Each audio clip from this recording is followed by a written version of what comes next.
Hi friends, இன்றைக்கி பரங்கிப்பேட்டைக்கு போகிற வேலை இருந்தது. வர்ஷினி பாப்பாவோட அப்பாவுக்கு இன்றைக்கி பிறந்த நாள். காலையில் கவலை மீனை வாங்கி பாஞ்சல் ஆயாட்ட ஆய சொல்லிட்டு போயிட்டேன். சத்து நேரத்தில் வந்துடலான்ட்டு. 1 மணிக்கு தான் பரங்கிப்பேட்டையிலேருந்து ஊருக்கு வந்ததும் மீன் ஆஞ்சி வச்சுருந்தாங்க. அதில் உப்பு காரம்லாம் போட்டு ஊற வச்சுட்டேன். ரசம் சிம்பிளாக வச்சுட்டு தாளித்து கொட்டிட்டேன். அதுக்கப்புறமா 1 டம்ளர் அரிசி போட்டு சாதமும் வடித்து வச்சுட்டேன். ரசம் கொதித்ததும் ஒரு பாத்திரத்தில் மாற்றி வச்சுட்டேன். உப்பு காரம்லாம் ஏறி மீன் நல்லா ஊறிருந்துச்சு. தோசைக்கல்லில் எண்ணெய் ஊற்றி மீனை பொரித்து எடுத்துட்டேன்.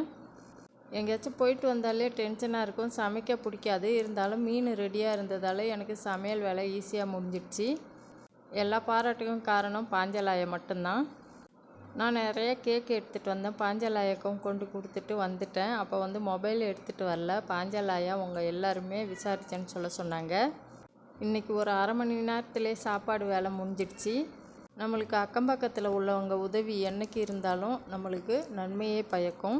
நல்ல பேர் தான் போட்டி பொறாமை மேலே அவங்கள்ட்ட வாசி வழக்கம் வச்சுக்க மாட்டாங்க.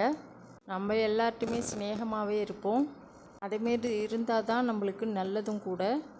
என் பொண்ணும் பையனும் வெளியே போயிருக்காங்க. அதனால் எல்லா வேலையும் முடிச்சுட்டு ஃப்ரீ ஆகிட்டேன். என்ன ஒன்று அறக்க பறக்க ஓடியா இருந்தமேன்ட்டு தான். காலையிலே ஏதாச்சும் லஞ்சுக்கு செஞ்சு வச்சுருந்தேன்னா நான் அங்கேயே இருந்துட்டு சாயங்காலம் தான் வருவேன். இது எப்படியோ இன்னைய வேலை சுலபமாக முடிஞ்சது. சந்தோஷமாக இருக்குது.